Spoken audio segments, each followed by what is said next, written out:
So, can I have the panelists go ahead and come on up? Although, you know what, maybe, hold on a second. I'm going to introduce the panelists with your bio sketches. That's more fun. So I'm going to just put this on so that I can walk around a little bit. So I do a podcast with a local NPR producer called Hard Call.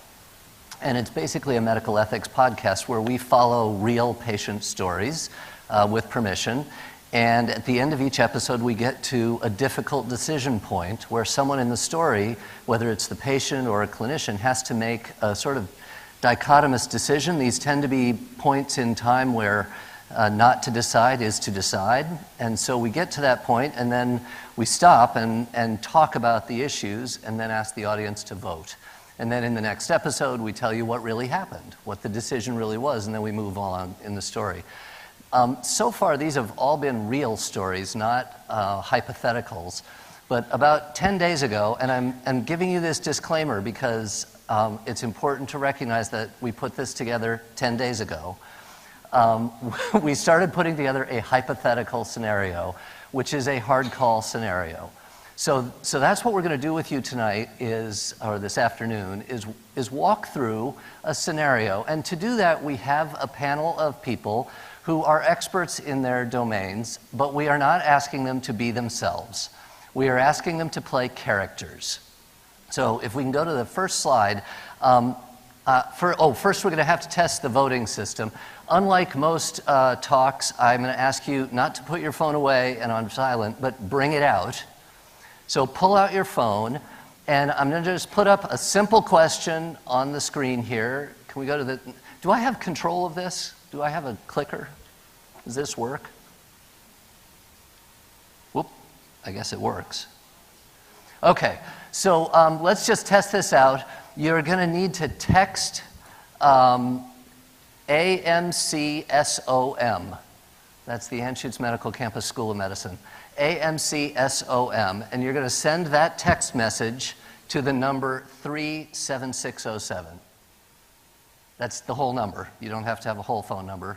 You're just going to send a text message to 37607, and you are going to put in AMCSOM, and then you will get a text message back saying you're in the system.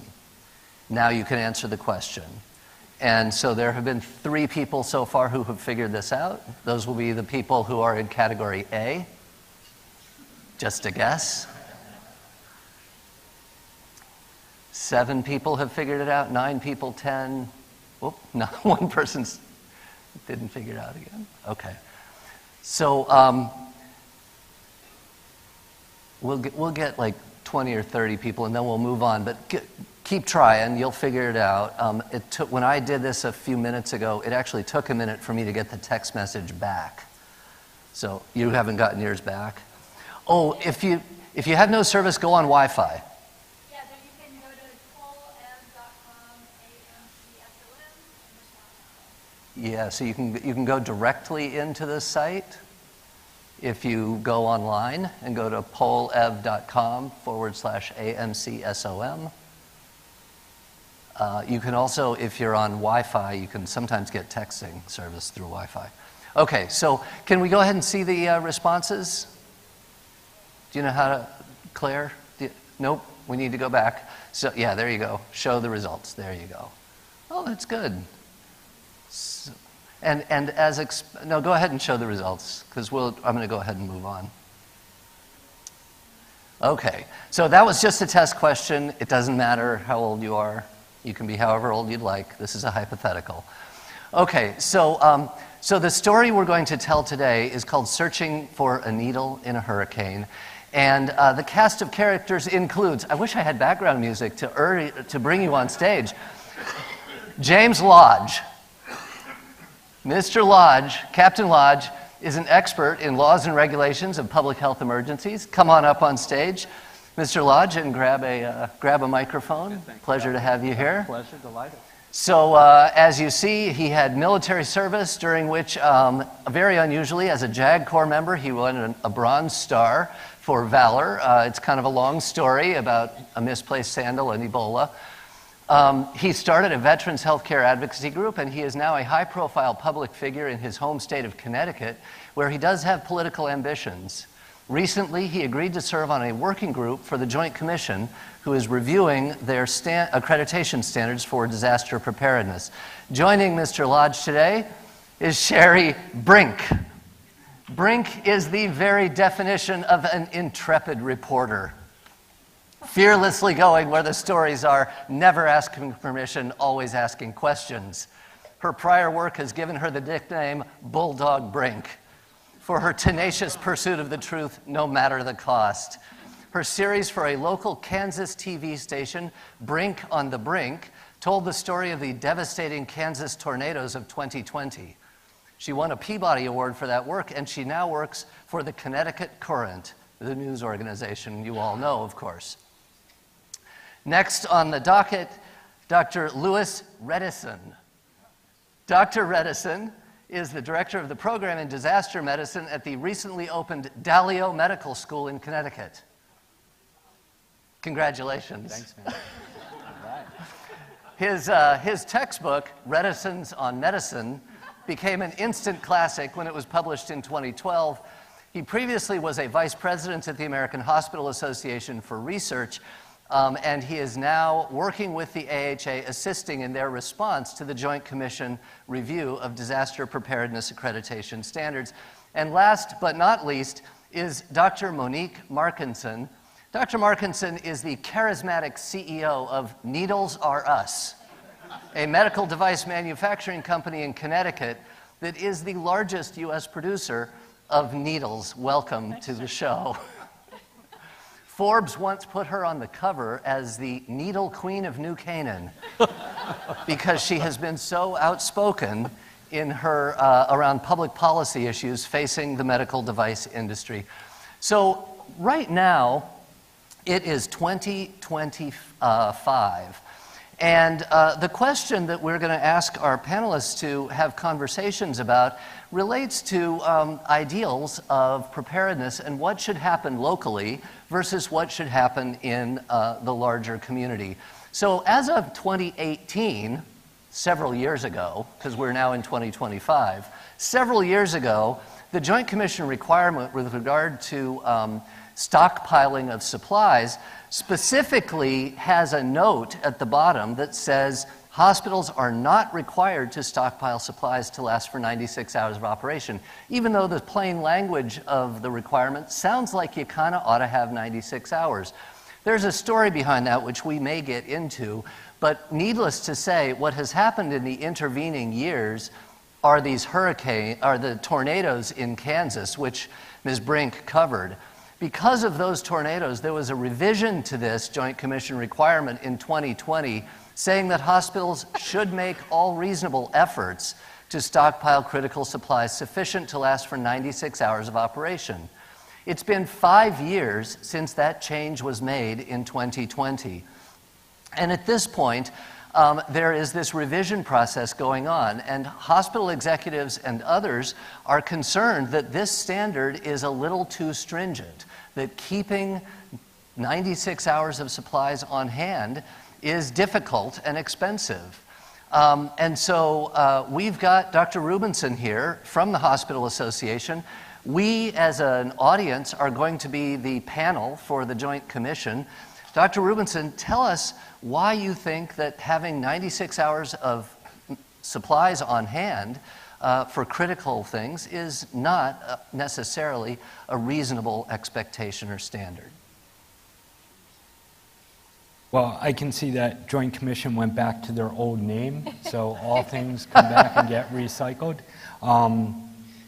So in the role, but also through the lens of real life, so I've been a person who's been boots on the ground. I was a provider in an Ebola treatment unit in West Africa. I've been on government response teams. I've been part of the leadership in the Secretary's Operations Center during responses as well. So looking through those lenses, clearly I am more than the usual hospital executive in terms of paying attention to need for preparedness. The problem is the vagueness of the 2020 guidance. So saying to have 96 hours of all critical supplies, the next question obviously is, what are critical supplies? It's going to depend on what is the mission of your organization, and the laundry list can be extreme. So I think if someone could help us understand exactly what we are purchasing, what are our opportunity costs we're losing, how much storage we're going to have to take on, because it's not just buying things, it's being able to hold them in a place and being able to track them, and then trying to understand across the myriad of different hazards that we're responding to. Are we talking about 96 hours of everyday care? Are we talking about if it's a trauma event that we have to actually increase certain supplies? The problem is with that guidance is it's an undoable situation. It essentially leaves us to huge liability because the amount of time and effort we'd have to figure out to define what they're talking about and to make sure we continually do it is almost insurmountable for a given institution. I think if we could put a fence around it, whether it's 72, 96, 120 hours, we could work with people to understand what's the right level of preparedness to have. But just telling us to have 96 hours of everything is a You might very, be very okay with difficult this thing if to it do. said 96 hours of the following 8 things. Probably more than 8, less than 1,000. Yeah. And somewhere in between, because what's critical again for some organizations is not critical for others, and the devil is in the details. Yeah. You know, that when the accreditors come, we take it incredibly seriously. Our mission space is to make sure that our end users have all the right equipment they have to be able to provide high quality care. The problem is, you know, in an institution like mine, we have people doing transplant, we have people doing ECMO, we have our pediatric referral practice. We have all of these different things, and they all use different equipment, they use different consumables. So what are we really being asked to do is the real struggle with that regulation. So I guess I'll tell you I'm going to step out of character for 1 second. In writing this, I was assuming that there would be a list. What do you think, James? Here's the list. Yeah, here's the list. Doctor, I'm just flabbergasted at your response. Okay, so I wanted to play the lawyer. We can stock millions of products in Amazon and have them to your door in 24 hours. We can have Walmarts all across the country with millions of products there every day of every week, and you're complaining about whether it's 8, 10, or 12 products, absolutely essential to save lives in your hospital. You're actually griping about this? You don't have an option, doctor.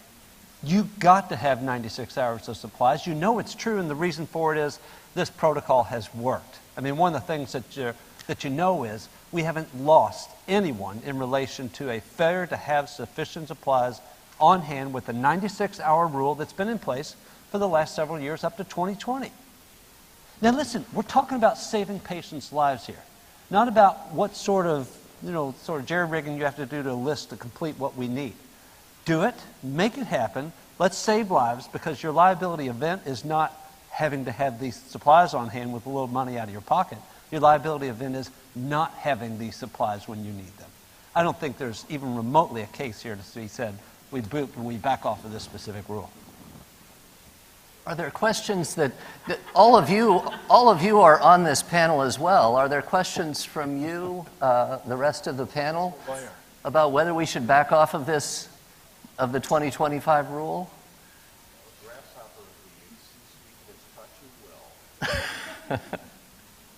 Dan, do you want to say anything about this rule? You were there when they made it.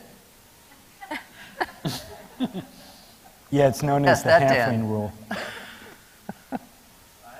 wasn't exactly there when they made this. Well, you were there when they made Let's it. qualify the statements. I mean, actually, this started post-Katrina with the recognition that hospitals needed to be self-sufficient, and that it was about, not so much defining what critical resources were as much as the ability to say, you're on your own, you figure it out. And, when we looked at, the short history is that when we looked at these issues for a project that was done for the Veterans Administration that looked at the capabilities of veteran VAMCs across the country to be prepared, having lost 2 facilities during Katrina. The leading indicators of preparedness actually turned out to be focused on physical preparedness, water conservation, access to water, electrical supply, generator backup, communications, staff supplies, staff, care, and then surge supplies. So, and that actually was similar to what PAHO WHO focused on, at least a decade earlier in the development of their Hospital Safety and Security Index, HSI. And so, I would say, based on what the captain just told us, that, this sounds pretty clear, that hospitals ought to figure out what is required to allow them to continue to maintain the ability to deliver care or figure out where they're going to move patients in the setting of an event until such time as the cavalry comes in. So this does... I'll raise you a bet on that one too. Your hospital shouldn't even be open if it can't do this accurately. It should not be running. You're required under federal guidance. You've been given every piece of guidance that we possibly can deliver to make sure that this list of supplies is on hand. It's going to take a closet at the hospital, this stuff. We're not talking about you need it in a whole garage or storage. This is one of those operational elements any hospital can do and is doing nationally for a 96-hour standard. This does raise the question of why way back in 2018, this wasn't the standard. Any insights, Dan, on why the standard was not in 2018 established with a 90? Because it does kind of look like... Yeah. Well, I mean, look, why did it take the Kansas tornadoes of 2020 to get this standard? Who cooked up those tornadoes? By the way? So, I don't know if there might be somebody here from Joint Commission. I'm not from Joint Commission. I don't represent Joint Commission. Well, that's AHA, but they moved from disaster preparedness standards in the 1990s to emergency management standards in 2001, to an enhancement of those emergency management standards in 2008, post-Katrina, which focused on critical supplies, communications, and 6 sort of key functional areas. And I think what they realized was that they couldn't mandate hospitals, and I think Roz probably can fill in on this part, but they couldn't mandate hospitals to spend money and to keep materiel, but they certainly made the case based on the experiences from Katrina that there is a indication.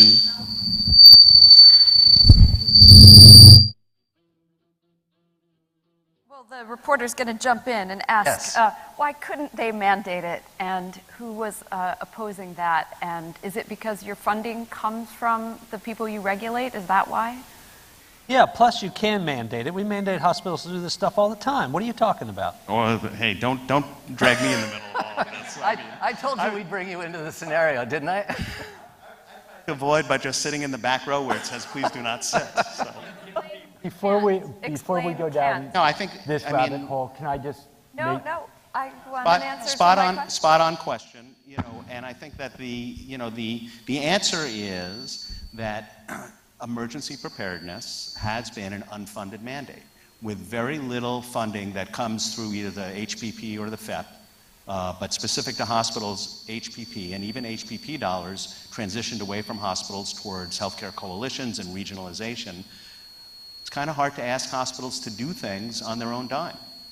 And I think, that became, I don't know why this thing is, I'm electric today. I think that has continued to be the dynamic tension underscoring all of these conversations. How much can you expect a hospital or any other entity to lay aside materiel for altruistic purposes when at the end of the day, they've got a dollar? Altruistic, isn't it about patient safety? Well, there you go. We have a comment. Just get in, talk. That's what happened. We got 2 mics.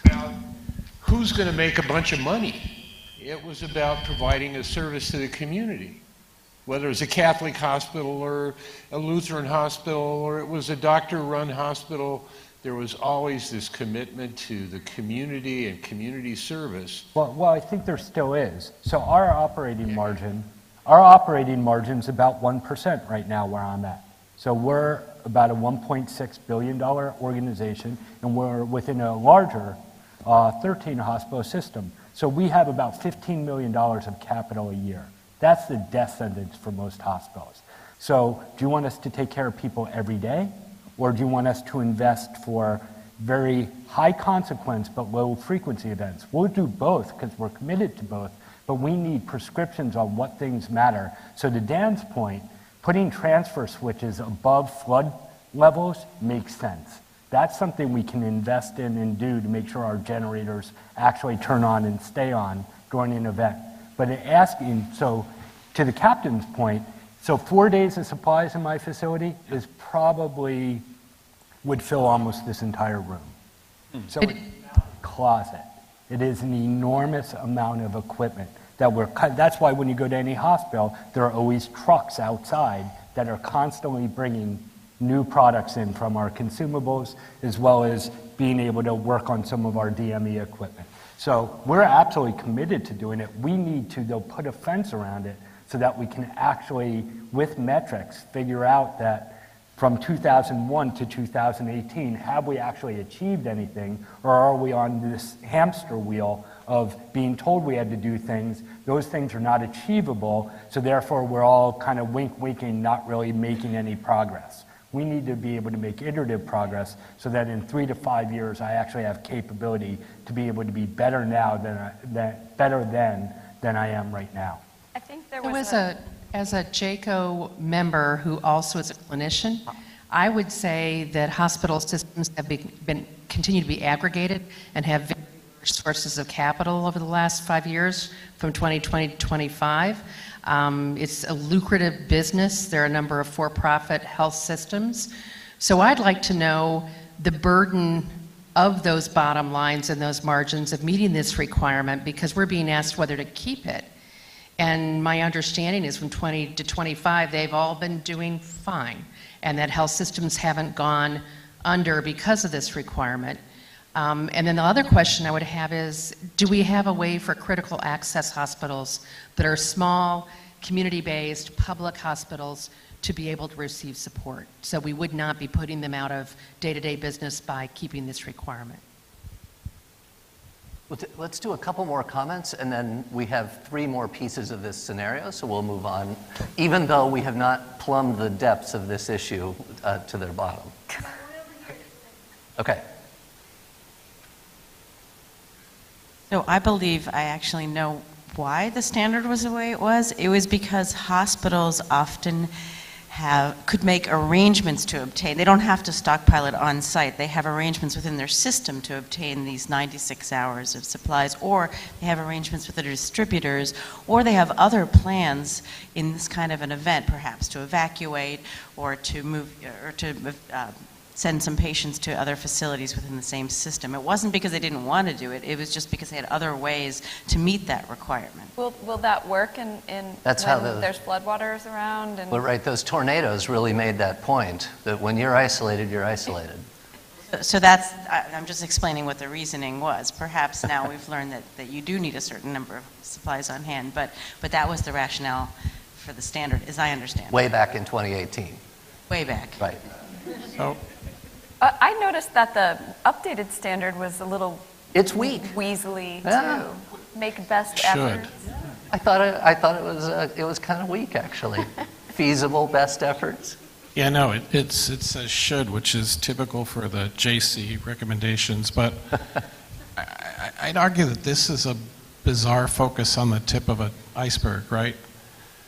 Because are you going to have people to care for the patients? So the key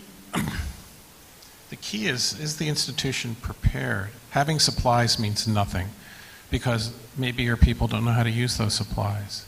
Maybe because you have no way of taking care of your ICU patients. Maybe because you have no backup power capacity. You don't have water. Maybe water's a supply, I don't know.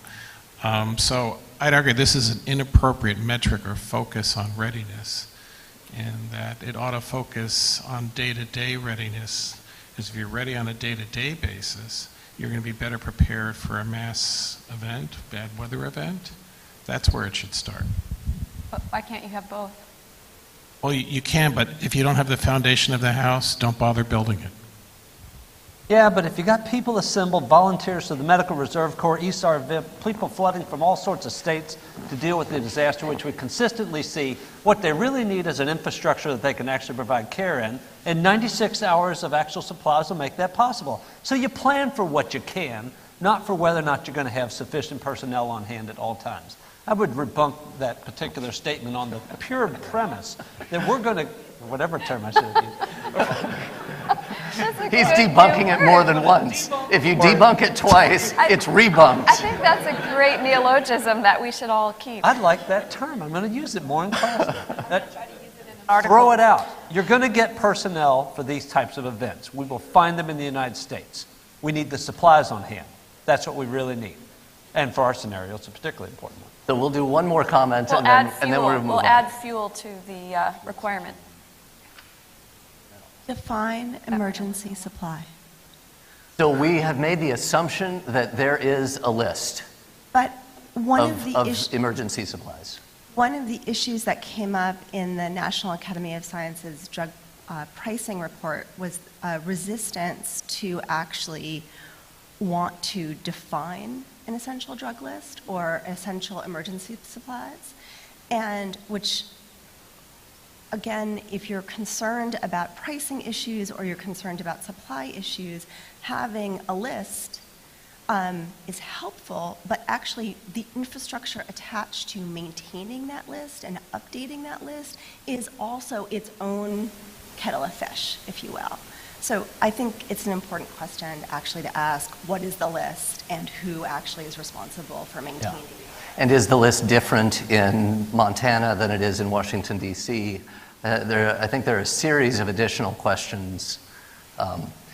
Oops, I went forward.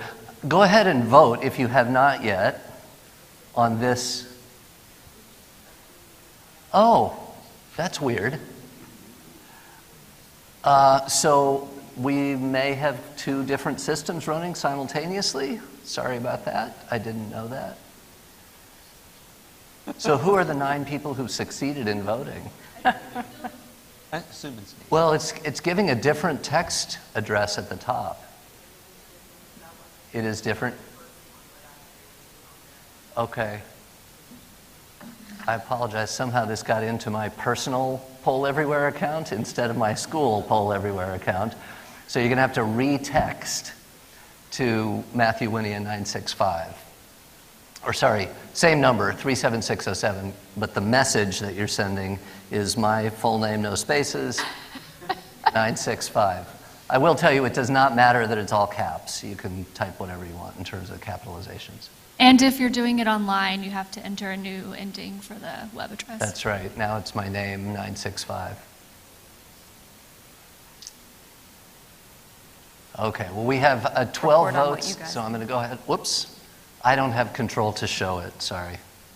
What, you're assuming you know what people? No. There we go. Okay, so far, with 12 or 15 people, we're mostly voting to keep the I'm sorry, Lois. Your hospital's probably going to go under because of this. But everything he said has not been shown with evidence to be true. It's very powerful. Yeah, so we know that staff don't come into hospitals and actually augment. They get in the way, especially with often the way volunteers, we provide care in hospitals. You bring a new staff really hard to member bring a into new my person facility, on. You quadrupled But my work. staff show up to work. Well, I think the requirement needs to do like Steve said. It needs to be staff, space, system, and stuff. Stuff only works if you have all the others. Staff only works if you have all the others. Space only works if you have the others. And most important, it's the system. You Yeah. need to have a preparedness culture and communication to make all of this And work. I mean, in Not fairness to just the Joint one, Commission, right? this is EM 211 EP3. This is a piece of a much bigger set of standards. This is the one standard that addresses supplies. So there obviously are many other questions around I mean, preparedness. as a follow-on to that, since we're asking the hospitals to kind of hold on to that, why doesn't the suppliers have to provide it at cost? If we're talking about commitment of we're doing the right thing for community. That'll be Because my the next, Joint- that'll be another question. Because, well, I'll explain it, because the Joint Commission has authority over the hospitals that it accredits. It doesn't have authority over those But they only have accreditation suppliers. over us. They actually don't have regulatory authority over us. It's just bad to not be Joint Commission accredited Right. as a facility. But you need to find, if you want to institute that other requirement, you need to find out who sits on top of them, right? Yeah, plus the suppliers aren't going to agree to that. Any hospital administrator would just funnel in the supplies to the 96-hour rule and then start parsing them out in day-to-day transmission. So in other words, they would play the game and actually get them for the benefit of no cost. It's not going to happen. Am I going to rebunk that? That too. Okay, so, I have one thing to say on that, though. yeah. If you bulk purchase, okay, you can actually make a case for why suppliers might look at reducing costs. So that if you come up with a consensus agreement on a list of required material, and hospitals across the nation are buying into that list, there is a economic means for actually, reducing the cost, but actually allowing for profit by the suppliers, if there is concurrence on what that looks like. So I think it's worth it. All you really need. Yeah, but all you really need, Dan, with that is a really supersized sort of purchaser. Oh, I don't know, like Asper, for example. In other words, get the feds involved in purchasing and then parcel it out to the hospitals at cost. That would be a way to do it. But yeah, that's obviously a different scenario for us. That's going to happen. I know. I don't think it's going to happen either. So hospitals are on the line. So I should admit that we gave Lou the hardest job here, right? Because everyone knows we're about to experience a shortage of supplies. And then we asked him to defend reducing the standards that would allow that shortage to be even worse. Fortunately, they did not reduce the standard. And still, the 2026 hurricane season has been a brutal thing.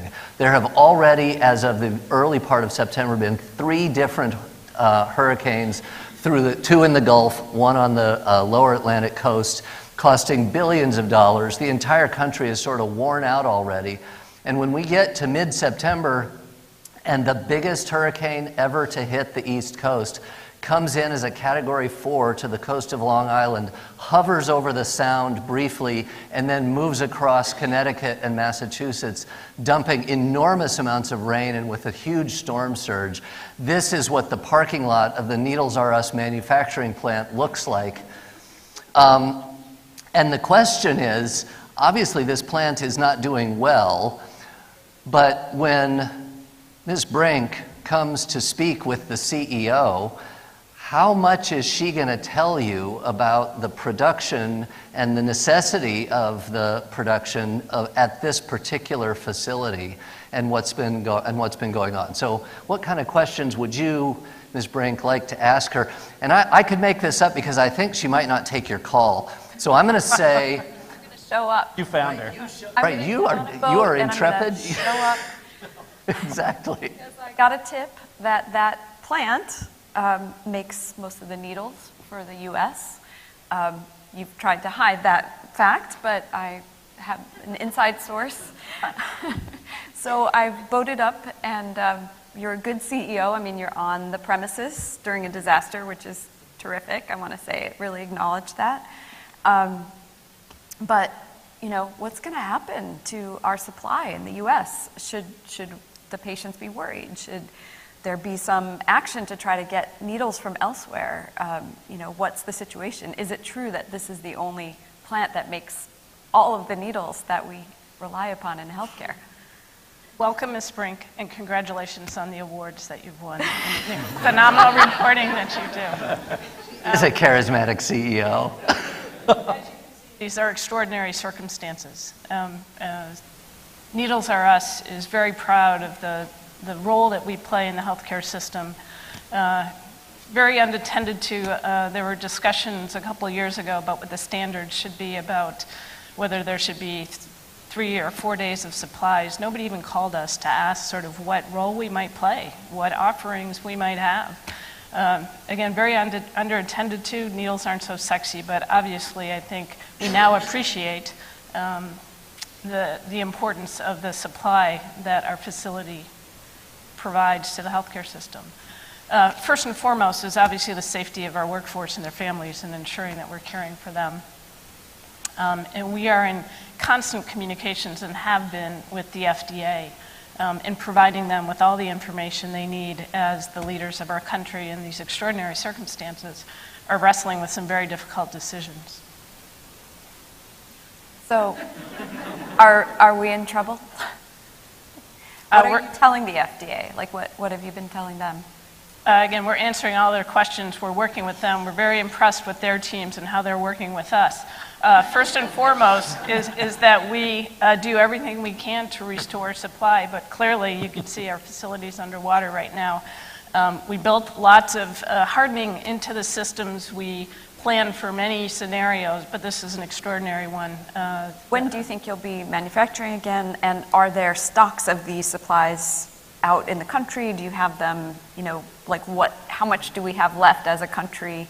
And when will you be able to start manufacturing again? I can assure you that all of the supply we have, we've communicated with the federal authorities, with the leaders at FDA primarily, also CDC, with the Department of Health and Human Services. We are very much in full communications with them. I'd encourage you to talk with them as well. Why won't you answer my questions?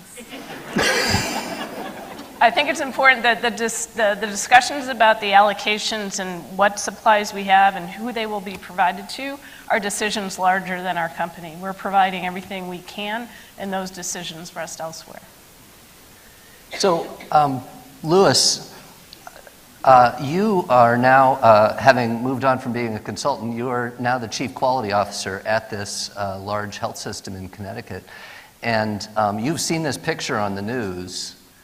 And this is the place that you get most of the needles from your facility for.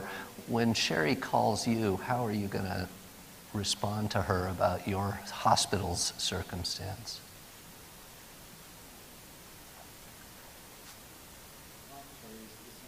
You're scaring everyone, Sherry. Hi. Hi, Ms. Brink. How can I help you? Yeah, I was just I just voted back from Addled. And I know you guys serve a large population and have been really struck with more patients because of all the suffering that's going on. And I'm curious, like, how much supply do you have on hand in terms of needles? And is the fact that they're no longer manufacturing anymore, how's that going to affect you? How long can you go? Should patients be thinking about going elsewhere? What's the current situation?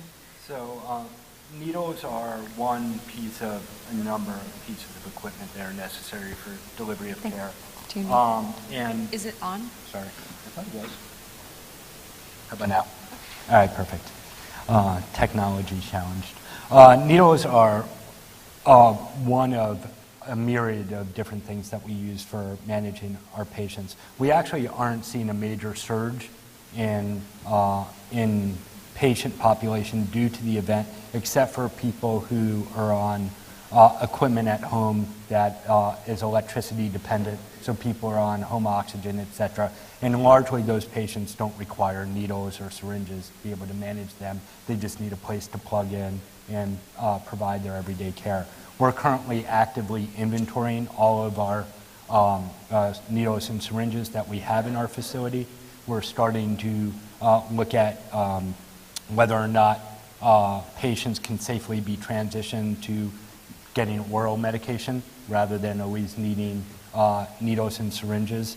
And actually, for a variety of care that we provide, we don't use needles as much anymore. We use needleless systems. So for much of the care that we provide, it's not is essential to what we need. So we are playing the chess pieces a few moves ahead of knowing that we may have a shortage coming down the pike. Currently, it's not impacting the care we're providing, but we're actively working on this to make sure that our patients get high-quality care like they did before the event. Is anybody dead yet because you're rationing?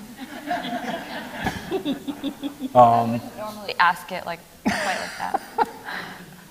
We're not aware that anyone has been adversely impacted. Again, right now our supplies are such that we have not had to change the care that we provide, although again we are inventorying, we're trying to keep track of how much we have, we're trying to look for alternate sources to be able to get that equipment, and then to be able to safely manage patients who don't have needle requirements, to be able to use other means to provide them safe, high-quality One care. last question. I understand you were on the task force that decided to not require hospitals to have a certain amount of things on hand.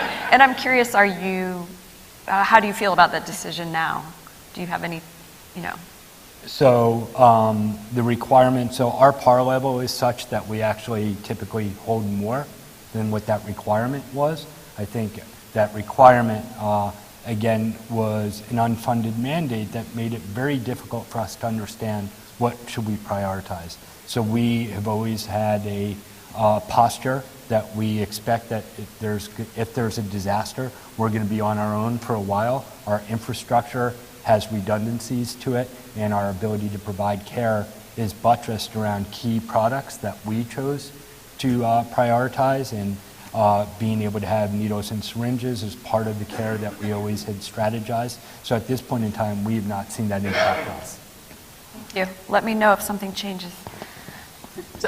James, you, with your political ambition, went ahead and ran for governor in the last 2 years. Why not? Right. And are now the governor of the state of Connecticut. Yes, Congratulations. With an accent to match, I'm yes. delighted. Most of the lodges of Connecticut have that accent. You're so right about that. The question, because obviously Sherry's going to be calling you, and the question is, what are you able to learn about the possibility of a needle shortage? And more importantly, perhaps, what are you willing to share with Sherry? Well, let me be very clear and honest that both of these enterprises that we've heard of just recently now, as a governor here in Connecticut, are doing the very best job possible, and we do appreciate every effort to actually operationalize your plant again. We're delighted to have you within our great state, and of course with the fantastic health system. We fully see its capacity to respond, notwithstanding some alleged potential issues regarding supply. In reality, what I have done in conjunction with all of these specific efforts is to reach out to all of my state governor colleagues. As the president of the National Governors Association, I've issued an EMAC request and asked for all assistance possible through all state governors, and I'm confident, related to that specific request, we're going to have a free flow of needles for all purposes, for all types of treatment as we go forward. I've consulted with my state health commissioner. Sure. I've consulted with my state health commissioner, who has given us a strong sense that she has various options for which we can recommend to our hospital systems to make sure their existing supplies last. I've got existing additional powers we'll discuss perhaps a little later about what else can be done to assure that patients are not adversely impacted by this unforeseen consequence that's impacted the state of Connecticut. Second, or 2 quick points. First of all, I have talked to our Drug Enforcement Agency and asked them to consider needle exchange programs within the state for the purposes of culling some of those needles, if beneficial for the purposes of providing life-saving treatments. And finally, I have worked extensively with all of our hospital administrators across the state of Connecticut to assure that we are providing, first of all, foremost, life-saving treatment utilizing the available resources and putting off, very briefly off schedule, various different, let's just say, optional provision of services to be scheduled at a later point in time. Now, we'll have more information for you soon, and as additional data comes through, my health commissioner and others will be happy to share that at that time. So the audience is now going to play a role, which is the crisis communications team for the governor. It is increasingly clear that this factory is not going to come back online in the near future. And so there's going to be a needle shortage that will last for some time, probably months. And the question that is being asked of the governor is, should he let the public know that there is a looming shortage of needles? And that's the question we're going to pose to you all, is how would you advise the governor?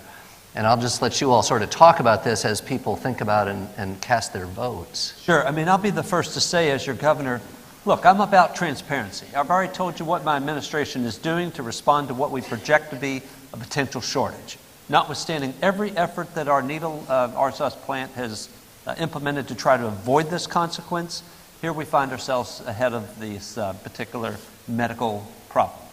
To that end, however, I will be the first to say, we will have to get creative with exactly how we actually allocate needles appropriately in the state of Connecticut over the next several months ahead.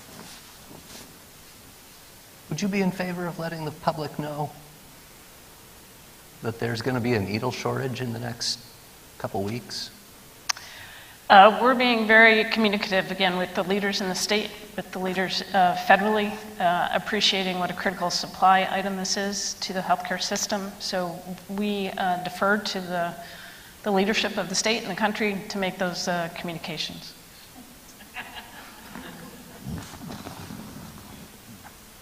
Okay, well, we've got about any other thoughts, questions about whether to let the public in on the fact that there is So, Governor, shortage? I have a question for you because you called my office.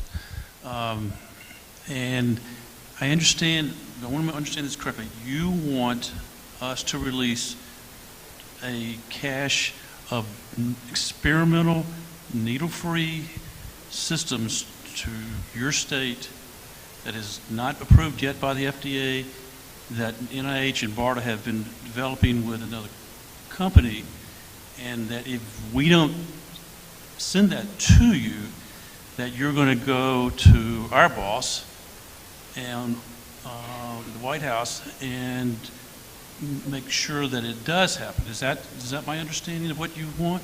I don't believe I ever mentioned anything about any federal assistance on this specific effort quite yet. Obviously, federal resources may be helpful to us, but frankly, I'm turning to my state partners. We have every state within proximity, a phone call away to us in regards to key resources available, and in particular at this point in time, California and Arizona that have been completely unaffected by this natural disaster. So as a result, I'm looking for the same caches of those states that they would otherwise have in backup on their 96-hour supply, potentially to send to Connecticut for this unforeseen circumstance. I'm confident, because of the limited regional range of this specific instance, notwithstanding rather significant damage to our premier manufacturer, I'm confident we will weather this storm for the benefit of all citizens of Connecticut, and with thanks and help to our great other additional states out there. Should federal assistance be available, we'll take that through whatever resource possible, but only if it's for the safety and benefit of the health of all Connecticut citizens. So let's go ahead and look at the responses here so far. So most folks believe that we should let the people know, and I think that's what happened, because 2 days later, it is now obvious to the public as well as to leaders across the state and around the country that there is a looming needle shortage. And while because of this 96-hour supply requirement, hospitals are not run out yet, they know that they may run out. And in fact, it's become difficult for hospitals in Connecticut to get supplies from outside, because hospitals around the country are realizing that they too may be affected by this shortage. So they're not so willing to send stuff when it's not clear to them that they're going to be able to replenish their own supplies. Can you clarify for us, because normally we'd be going through our own supply chain, and I wouldn't expect just one state to be impacted. Right. We'd all be in it together. Everyone is Right, impacted. that's because he was hand-waving to the media, like Gotcha. trying to distract. But In reality, the governor wouldn't even have visibility on this situation. They may know about a company, but like we're constantly teetering with short supply issues all the time. So I'm just trying to understand. So we can have EMAC requests, but the hospitals haven't even run out yet? Your governor takes a very proactive governor. Hey, we're one of the healthiest states in the United States, and that's for a good reason. We've always paid great attention to these surge issues, and I can be the first to tell you, when I saw her plant was flooded across our state, I realized we better be aggressive in regards to our approach. I don't want to lose lives to something for which we could have taken evasive action. We're doing it right now for those very reasons. So I'll take that as a compliment that your governor is working hard for you in our welcome state. And Connecticut, as you know, Governor, has a crisis standards of care provision that allows the governor to make a declaration that will provide for unusual circumstances like this. So, for example, following the governor's declaration that crisis standards of care may be implemented, there are hospitals across the state, perhaps including yours, I'm not sure, Dr. Rubinson, that are reusing needles that are not otherwise reusable, in advance of the recognition they are going to be facing a shortage. So for example, they may have a patient with diabetes who gets one needle to use up to 10 times, and it's kept in sterile solution between times, that kind of thing. So Ms. Brink, you're curious about this because you've written about these kinds of circumstances before where folks have had to make difficult triage type decisions in disasters, and you've got a rumor that people are being required to reuse needles. Do you want to talk to Dr. Rubinson or anyone else about that? Is this the kind of thing that the public would want to know about? Absolutely, yes. We would want to share that so that people are properly informed how to do it safely. So can you explain what you've been recommending and why? So we're not recommending to people to reuse needles broadly to the public.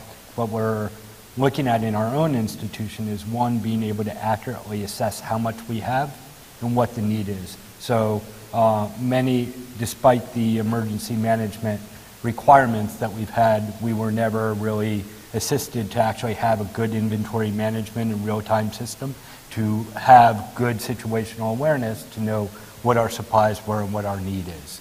So we're kind of driving as we're paving the road at the same time. But for our best guess, currently we're not at a catastrophic limitation, but we're in shorter supply than we normally would be.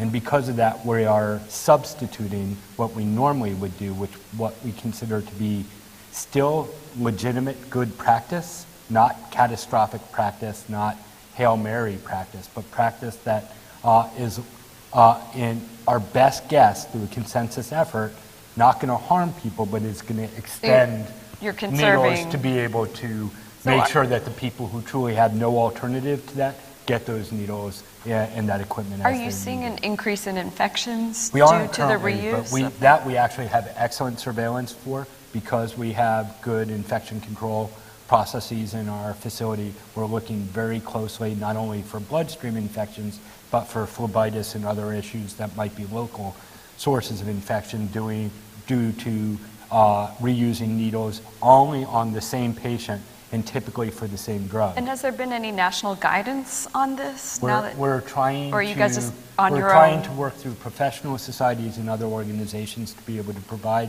that guidance. I think we're starting to see through conference calls some consensus ideas coming across, but currently right now we have not gotten any true clinical guidance from federal authorities. But again, some professional societies are starting to lean forward on providing some guidance to be able to assist us, so that what we're doing at our institution down the road, they're doing the same thing. So we're not practicing entirely differently.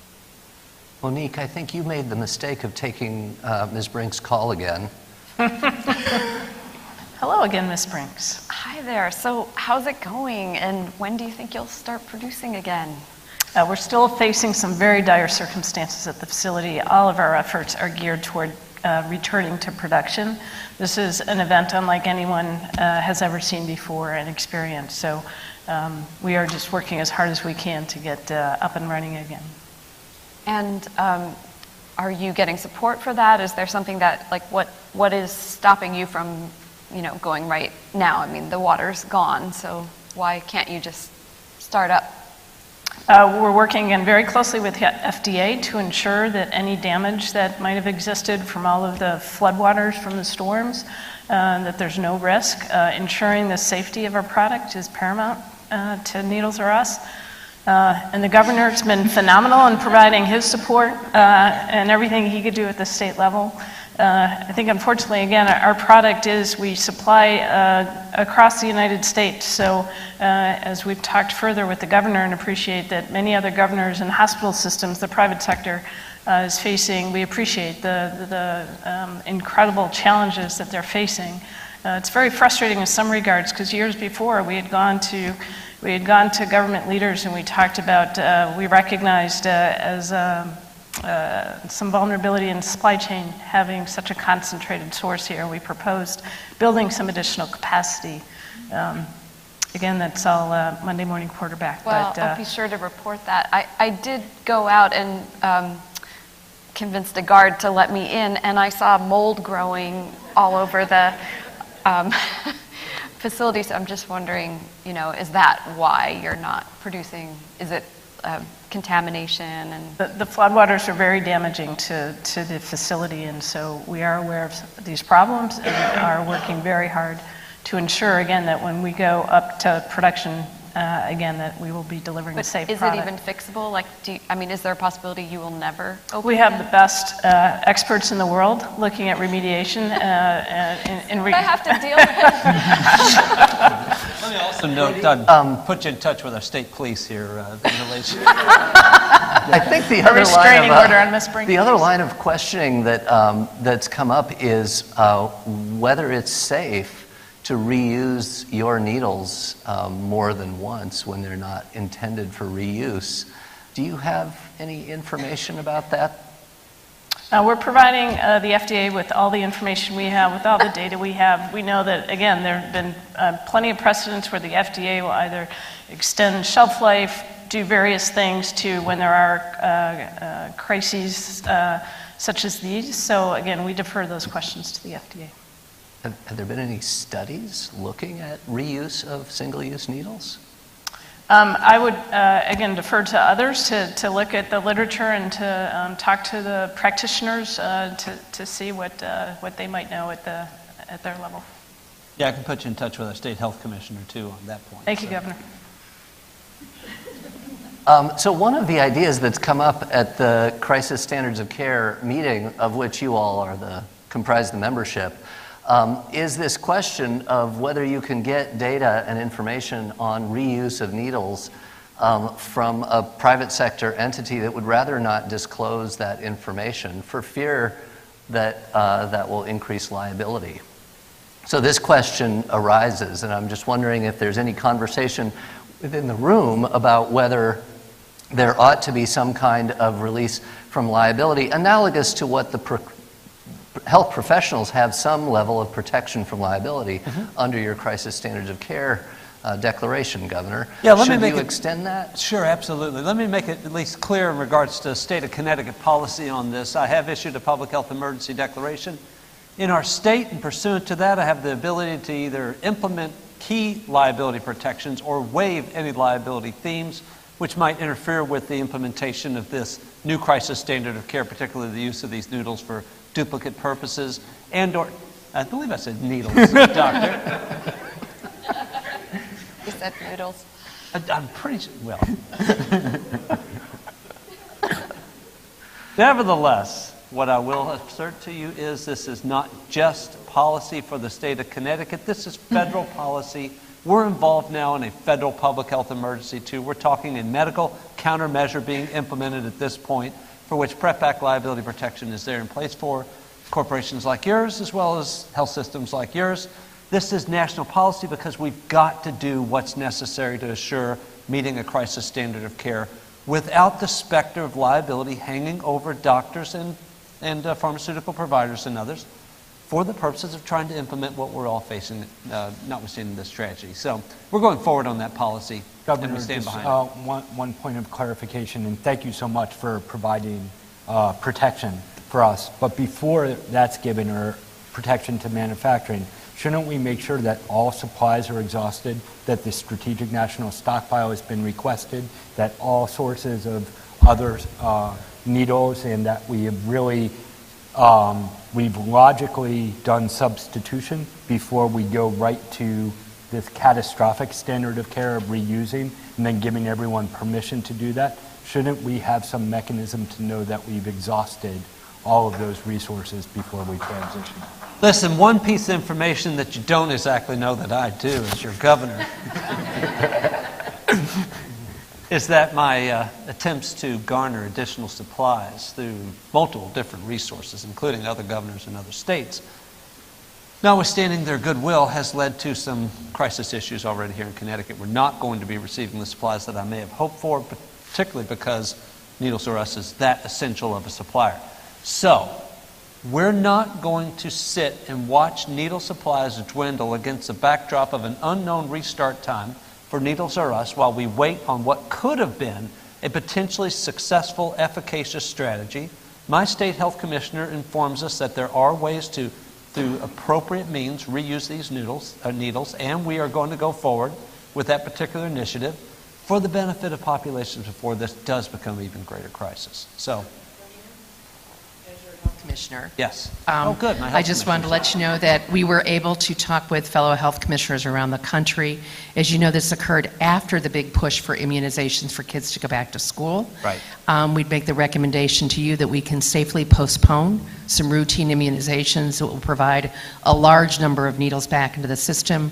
We've set up, using our vaccine registry for the state, the ability for providers to tell us if they have needles and that they could give to us, but also those that have emergent needs for needles so that we can become the clearinghouse of needles through the state with recommended guidelines. We've also worked with the NIH and the CDC Global Center to discover, we know that in many other countries, single-use needles are autoclaved and are sterilized and used on a regular basis, to look at that information and see if we can have an appropriate evidence-based standard for crisis levels of care for re-sterilization and use of needles. We're working to set up at all of our local health departments the ability for you to turn in needles so they can be re-sterilized, appropriately cleaned, and then put back out in the system. Yes, I'm very deferential to our health commissioner on those specific pieces of guidance. Let me also note that your governor is also concerned about the potential that we actually are simply transferring risk or harms to other populations not directly impacted. For example, if we were to diminish immunizations among school-age kids and have a measles outbreak in the state of Connecticut as a result of that, that would not be an outcome I would favor, but I'm confident our health commissioner has reached herd immunity sufficient for avoiding that problem. The most important observation I can make is as follows. We're not going to watch this train wreck happen before our very eyes. We're taking affirmative action now, pursuant to a crisis standard of care. I have the legal authority to implement the emergency. I've done it, and we're taking specific measures to assure that we don't find ourselves literally begging Needles R Us to reopen ahead of schedule without full FDA clearance in a way that could be damaging to our population. Governor, in your conversation with the White House, the current White House? Why didn't you demand the 2025 White House? 2025 White House. Yeah, Okay, why good. didn't you demand Yeah. resources from the Strategic National Stockpile to provide the needles that would go forward? They, in talks that we've had with them, this is the very thing they were set up to do, that they would be provided. So are you going to go back and ask again? I apologize to the member of the audience there while we were debating which White House we were discussing. Now I realize it's President Elizabeth Warren's White House, and so the question for you is, what exactly did you want me to talk to President Warren about? What was that? I just didn't catch You have a that. shortage of needles, correct? What's that? You have a shortage of needles. Nationally now, we realize, yes. And the Strategic National Stockpile has a huge stockpile that yeah. can be provided Open to it up. your state for this particular incident. Absolutely. Are you going to ask again? Oh, I've asked multiple times. And the trucks are on their way. I dare say. As a result, that's the type of cooperation from President Warren that I anticipated, expected, are receiving. But yet again, as your governor, I'm not going to watch this train wreck happen. We're taking additional measures against the backdrop of a crisis standard of care. We're doing so in a very transparent way for the benefit of all citizens. If I understand correctly, we heard that there were about 10 million needles in the Strategic National Stockpile, which on a national scope is not all that many. No, and Connecticut only needs 9 million of those. So. And since this has now become a national issue, this question of implementation of crisis standards or catastrophic taking action as though the catastrophe is already here because you know the shortage is looming. Right. And even that's, when I think, even when your plant reopens, how many needles of this type that we would need in this emergency can you actually manufacture in a single day? Without fungus on them. Without fungus, fungus-free.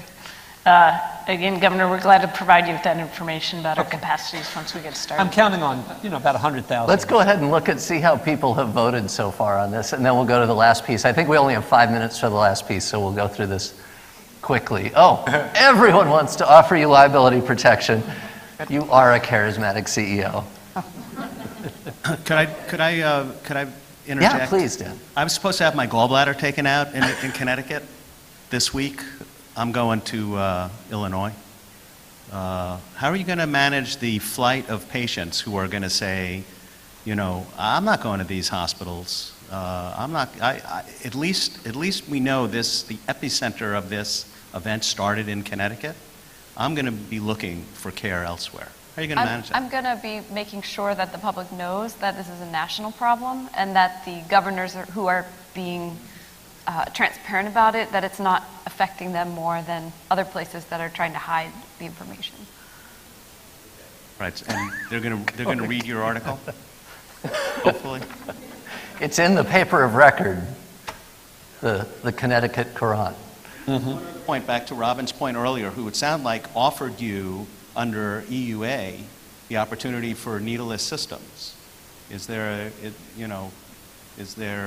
consideration of looking again elsewhere for other systems and other solutions before you go to the reuse and I mean, as a healthcare entity, we would want all things everything's on the table before we're starting to do the things that we're being asked to do by the governor. So if Dr. Robinson has the possibility of equipment that will allow us to continue going. Remember, this is not a 3-day event. This is months. My place can barely make payroll. Much of the way we do our business is through our operating rooms. And if we've been asked to back off on elective surgeries or Dr. Hanfling goes elsewhere to get his surgeries, we're going to be struggling to stay in business and to continue to maintain operations. So we're going to ask, not only do we get support from liability, but we really get all resources around us to be able to continue providing care, or a number of us are not going to be able to stay in business long enough to weather this resource limitation. Well, I think it's time to move to the next year. So it's now 2027. There was, in fact, a very severe shortage. It lasted for months, almost the entire year. But production is now back up and running, and things are moving towards back to normal. And of course, this is the point in time at which recriminations start to arise, and people start to wonder who to blame for the struggles that we had over the last year and how we might prevent this kind of thing from occurring in the future. And some of the discussion arises around the relatively limited visibility into the looming shortage that a number of players had, and also the relatively limited regulatory power that exists to require facilities that manufacture critical medical supplies to be able to weather a storm like this, or to get up and running fast enough, or to move operations elsewhere if necessary. That these are all sort of left to the private sector. And one of the debate topics is around whether the FDA should look at production capacity as one of its criteria, and capacity for weathering a storm like this as a criterion when they actually approve a new device or a manufacturer of a device. So that's the question that's been raised, and I'm not sure who of you might want to speak to that kind of a thing, but Monique, why don't we start with you? Would you be in favor of that kind of a requirement? I think from the perspective of Needles R Us, we are committed to providing the supply that will meet the demand. And understanding what that demand is, having predictability about what that demand is how we will respond and the services and the products that we will provide to our customers. Well, I've had a source who gave me some internal emails that showed that indeed Needles R Us had informed the federal government that they felt it was inappropriate that they were the only supplier of this. And so I'm kind of working that angle in my reconstruct. Work it. So is there anything that the government should have done in advance to ensure that Needles R Us going down did not have this kind of impact nationwide?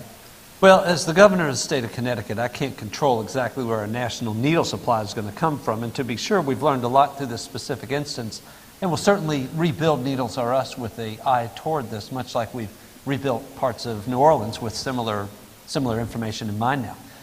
The simple reality is I'm supportive of FDA requiring that, but I'm also sensitive of the bottom line at Needles R Us. And should this run the company literally in the ground for having to build a facility safe enough to survive every 100-year event, does concern me to some degree as the governor. I'm interested in the tax revenue from the enterprise, and to be sure, just because you can't survive a one-out-of-a-century sort of event does not mean you were built in an unsafe manner. However, going forward, now knowing what we do, I would like to see it be literally hurricane-proof. I'm not willing to pay for that, but I am willing to see it. Or move your facility to further in our state. Keep it in Connecticut. Within the state, but not New Canaan. Out on the coast. Right. We have 1 minute left to wrap this up. Would anyone like to make a final closing comment? I would like to make at least one comment that's actually not related to me being your governor of the state of Connecticut. And that's this. You know, I couldn't in this role tell you about all the legal interventions that are possible here. But we've got so many levers we could pull here. So easily. There's nothing that was discussed on stage here that could not have been done legally if the right decision by a governor is made at the right time, or the president, or CDC director, or otherwise. So many times the scenario ends up with people throwing their hands up in there and saying, well, the law won't allow us to do this. That's wrong. It's absolutely wrong. If lawyers tell you that, have them call me, and I will show them what their options are, because they really are there. Can you give us some examples Well, of how this could have been handled if the legal levers were pulled, or did you as governor pull them? I think I pulled every lever I could show you, but I didn't get to explain what this could mean. I'll tell you one lever I didn't pull that would have been interesting, right? It would have been this. In a state of public health emergency, I can flat out take what resources I need.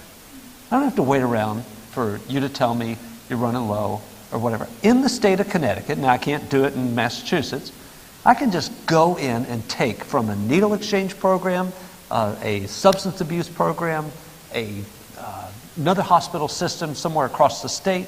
This is particularly true in big states like California that have a lot of resources anyway. I can just take it. I can't fail to pay you for it. I'll have to pay for it later. But I will take it, and I can also independently waive any specific intervention that would have stopped us from implementing like this reuse of the needle type of scenario. I'll waive that. We will do it if we need to.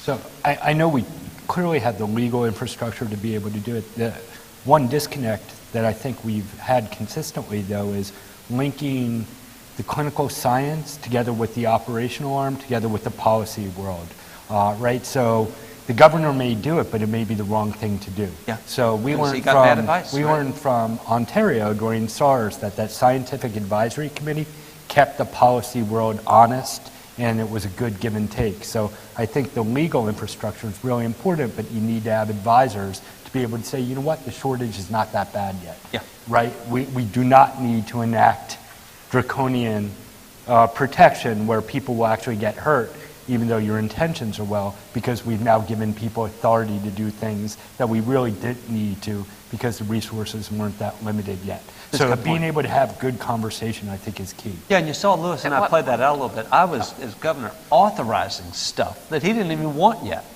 And my health commissioner was backing me up a little bit, but that's, I think, a good role for a governor. Say, we're going to look into that and make this possible legally. Whether the health system needs it or not yet, I'd rather be doing that than the health system say, well, we're pretty much here at crisis mode and we've got some dead patients over here. I wish we had asked you earlier if we could do this, but that's just far too late in the game. Fortunately, you had an audience of excellent advisors Yes, serving very on your Crisis excellent. Standards of Care Committee.